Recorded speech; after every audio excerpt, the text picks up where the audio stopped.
Henry was a client who'd worked for a supermarket chain for over 10 years. He was then diagnosed with cancer. His doctors told him that he should work in the morning and have daytime shifts to manage his treatment. And his employer instead, knowing this, they assigned him nighttime shifts and effectively ignored his requests entirely.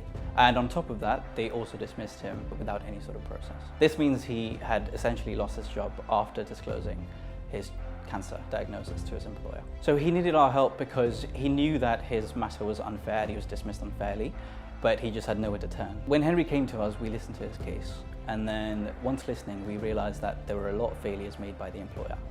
That was including in implementing any fair and reasonable adjustments for him, but also in following a fair dismissal process. So a reasonable adjustment in Henry's matter would have been to provide him with daytime shifts as per his request rather than sort of assigning him with evening shifts. So we then supported Henry after we listened to his case in going through the ACAS installation process and then also in filing his claims for unfair dismissal as well as disability discrimination. We were able to secure Henry a settlement of £40,000, with the first £30,000 of that being tax-free. His legal fees were also covered as well. So the most important message in this was that Henry was able to get justice for his case and also financial security during one of the hardest periods of his life. We always recommend to employers to follow a fair disciplinary process when managing any employment dispute in the workplace.